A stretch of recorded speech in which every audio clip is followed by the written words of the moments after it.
Hello everyone, I am KM Weiland and welcome to this week's writing Q&A video. This week's question is from Randy Purdy. My current story is all about an 8-year-old and she is the main character. I remember being 8 and my life wasn't very reactive at all. It was more passive, listening to my parents and such. Do you think the main passive character will be a flop? Do you have any advice to how I can boost up the life of a passive character? Would appreciate any comments. Thank you. So this was in response to a video I did last month about the difference between a reactive, active, and passive character, which I'll link up above so you can click that if you want to.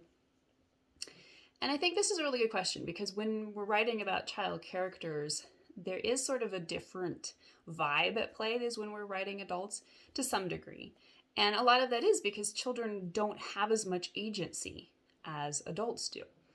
However, the main impact of what creates a good story still remains, and that is that you need a protagonist who is an actor in the plot who can move the story forward via a goal, something they're moving toward that can then be met by the opposition of conflict.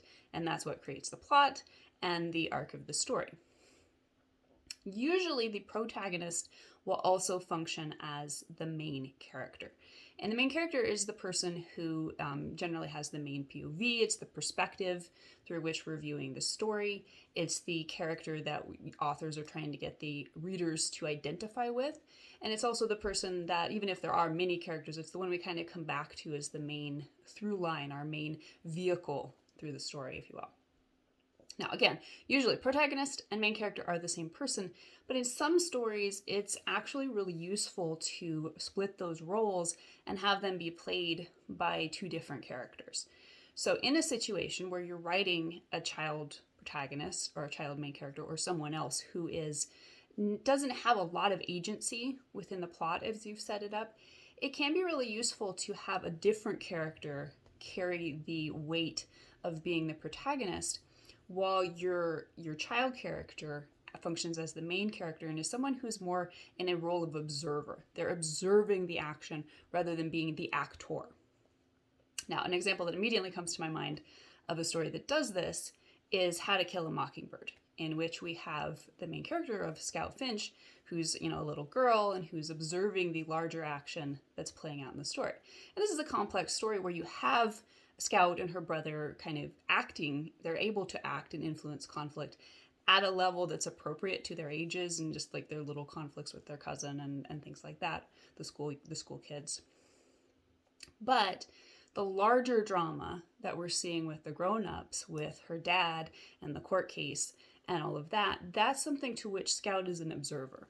And it creates a really interesting dynamic in a story in which you're wanting your child character to be involved in drama that's kind of over their heads, something that's more advanced than their years or their understanding.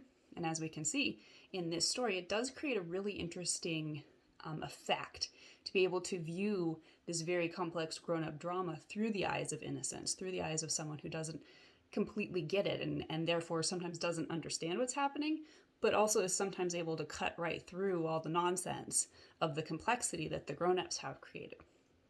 So that can be a really popular approach to inserting a child character into a drama that's really too big for them to have much agency in, while still making them a really pertinent character. Now, the key to doing this, to splitting your protagonist and your main character, because there has to be a reason, right? Why would you do this? Why not just combine the two roles as is generally done?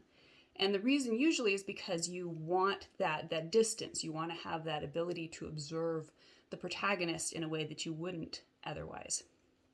But the key is that in these kinds of stories, you want the main character, so that would be Scout, the passive child character, to be impacted and changed by the actions of the protagonist in the plot. So that would be Atticus in this example, as we definitely see in this story. Because if that's not happening, then we really don't have a reason for this split, and the main character can become sort of extraneous. Now, it's also totally possible to tell a child character story in which the children do have agency and are just as proactive as we would see any adult character being in any other type of story.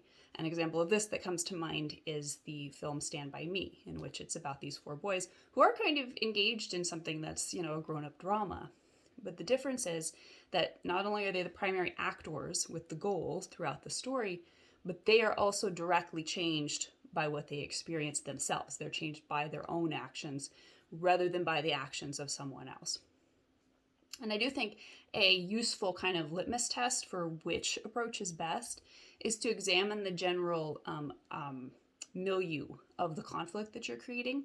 And if the conflict is at the child's level, like if it's child to child or something that has to do with a specific time in your life as a child, going to school, stuff like that, then it's usually appropriate to make sure that you are telling the story from a child protagonist's point of view, and therefore that they are the actor and the proactive force within the story. But if you're wanting to tell a story that is more about the grown-up drama and what's happening kind of with the adults in the character's life and the child's more of an observer to that, then it can be appropriate to split that into main character and protagonist. Now, it's also possible that you could be telling a story with a child character who is in fact a flat arc character. And this is a character who themselves don't change over the course of the story, but through their actions in the plot are able to inspire change in people around them. But in these instances, usually this character will be the protagonist. Their actions will be those that are most important at all of the main structural beats throughout the story. So they are proactive, and you'll need to make sure that that's happening in order for them to be able to inspire change in other characters. And it's possible you could be telling a literal child archetype, which is, in my book, the Writing Archetypal Character Arcs, I talk about the child as being the first of the 6 static archetypes that represent flat arcs. And these are characters who don't themselves change at this point in their lives, but are able to inspire change in people around them. So you might want to check that out.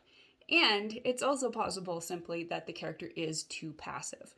So hopefully you can kind of gain some context from these different approaches to levels of reactivity and passivity and agency within a story, and kind of decide which one is most appropriate for your story. And if you're telling a child character, being able to make that choice for what's best for your story. So I hope that was helpful. And if you have a question for me next week, just leave that in the comments down below. If you'd like to stay in touch with me and be updated when I post new content, including the videos, as well as my post and podcast on my website, helpingwritersbecomeauthors.com, you can stop by and join my mailing list. And I'd also love to connect with you on social media. Instagram's kind of my main hub these days. I post things there that I don't post anywhere else. So I hope to see you around, and I will definitely see you next week.